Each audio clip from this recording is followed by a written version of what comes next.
Hello family, ইভানের rice সেরিমনির সকালের পার্টটা তো দেখিয়েই দিয়েছি, তাই দেরি না করে রাতের পার্টটা নিয়েও চলে এলাম।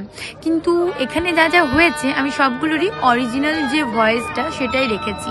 ভিডিওগ্রাফাররা কি করেন, আমাদের অরিজিনাল যে সাউন্ডগুলো থাকে সেগুলোকে অনেক জায়গায় মিউট করে দেন, কিন্তু আমি ভাবলাম যে আমার স্মৃতিতে না হোক, অরিজিনাল সাউন্ডগুলোই থেকে যাক। কারণ যখন আবার কয়েক বছর পর এই ভিডিওগুলো দেখবো, তখন যেন আমি আবার সেই মুমেন্টেই ফেরত যেতে পারি, যে মুমেন্টে আমরা সবাই মিলে এনজয় করেছিলাম। দেখতেই পাচ্ছেন এখানে অনেক রকমের স্টল বসেছিল, আর সব থেকে ভালো আমার যেটা লেগেছে সেটা হচ্ছে যে এই যে ব্যানারটা বানানো হয়েছিল সেটা হচ্ছে আমাদের বাচ্চাটার 1 মাস থেকে শুরু করে 6 মাস পর্যন্ত যে ফটোগুলো ছিল সেই ফটোগুলো দিয়ে। এটা আমার সব থেকে বেস্ট লেগেছে।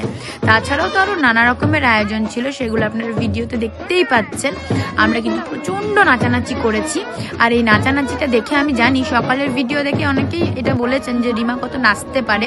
এরপর কি হয়েছে, এরপর আমার পায়ে একটা বিভৎস জোর মোচ চলে এসেছিল, পাটা মচকে গেছিলো। তার ফলে মাঝের অনেক পার্ট আমার ভিডিওতে নেই। কোনো রকমে কোলে তুলে আমাকে খাওয়াতে নিয়ে যাওয়া হয়েছিল, তারপর খেয়ে দিয়ে আমি বাড়ি ফিরে এসেছিলাম, কারণ আমার পায়ে প্রচণ্ড ব্যথা করছিল। যাই হোক, টাটা বাই।